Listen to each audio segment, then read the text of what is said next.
The real power of a corporate insured leveraging strategy is its ability to be combined with other assets. Let's see how that looks.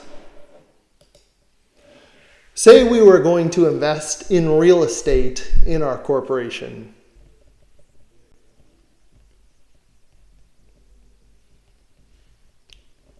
And the idea with the real estate is we want the ability to collect rent with the real estate. So number one, what's issue number one? There are a lot of good things, of course. Building real estate within the corporation gives us the ability to collect rent, which is pretty nice to begin with. There are some tax deductions that we can start to take. We can build up a large amount of value in that asset over time, and we get some capital gains tax treatment. So just to be upfront, right from the start, real estate can be a really good asset to invest in within the corporation. But there are some drawbacks, and if there are going to be drawbacks, we might as well figure out a way to deal with those drawbacks. So issue number one, or that we're going to have to deal with real estate within the corporation, is that rent is taxable. And if you'll remember from the last video that we shot, it is taxable at the passive income rate, which is 50.67%, which is very high, right? It's a lot of money to be paying for rent. We'll put that in a red arrow, actually, because it's very high. We don't like that. We don't like having to pay that much in tax on the rent that's coming in. So that's issue number one. Issue number two is that the real estate is not really all that liquid. So we have a liquidity problem. So we have a tax problem, we have a liquidity problem, and that is we can't really sell partial real estate. We essentially have to sell the whole thing or nothing at all. So we're in a situation where we've got a liquidity problem. We can't access the money that we've got in the real estate. And then number three is at the end, we're going to have to deal with a capital gain. And that's when we sell the real estate or when we sell the corporation. There's actually going to be two taxable gains that we'll have to deal with. Number one is when we sell the real estate.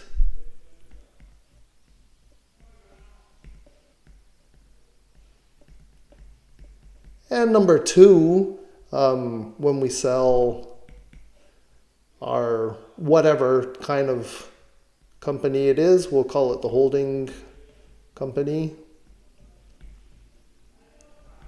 So we've got those two things that we have to worry about. When we sell the real estate within the corporation, we're going to have to pay capital gains. And when we sell the holding company with that real estate inside it, we're going to have to pay capital gains. And if it happens when we pass away, we may have to pay these two taxes at the same time. So that's the real issue. We could potentially face two taxes. And as we know from the previous point that we made, we don't really have the liquidity to cover those two taxes. So just to be a little bit more explicit about this, say I go all the way through my life, I die. Now I have the real estate within the corporation and I have the corporation itself. The corporation, when I die, I have to pay the capital gains tax on that. And maybe, well, my beneficiaries do, my kids do, whoever that is, maybe I'm going to have to liquidate the real estate within the corporation to bring that out of the corporation to pay the tax. But my kids may not be able to sell at that moment. It might be a dry market for real estate. It might take them a while to sell it anyway, or they might not be able to get the kind of money that we had hoped because down market or illiquidity, fire sale, whatever it ends up being. So those are three issues that we've got with real estate. Rent is taxable while we're collecting our rent. We don't really have much liquidity if we were to need it. And we end up with a capital gain at the end that can be very difficult to deal with, especially if it happens when we die. So this is where we start to combine in our leveraged insurance strategy to make sure that all of this is covered. So number one, with our insurance strategy, we have an interest deduction and we have a potential insurance deduction that we can apply against this taxable rent to reduce the amount of tax that we have to pay. So these two elements of the insurance plan really help us with the tax that we owe on the rent. So that's number one. We help to mitigate that problem. Number two, when we get to the stage where we want to pull money out for retirement or an investment or whatever it ends up being, we don't have that liquidity with the real estate. So what we can do is we can go to the value that's accumulated in the insurance and we can use that for our liquidity. And then number three, when we have our capital gain, so we spoke specifically about death. So when we die, of course, we're dealing with life insurance. And that has a death benefit. So we can use that death benefit to pay the tax. And actually we can pull the money out of the corporation tax-free to cover the tax on the sale of the holding company too. So we can both cover this one and we can cover this one with this one plan. So we've managed to deal with three of the biggest issues we're going to face as a real estate investor: high taxes, illiquidity, and a lot of death taxes with using an insurance strategy. So it can help us in every stage of our real estate investing.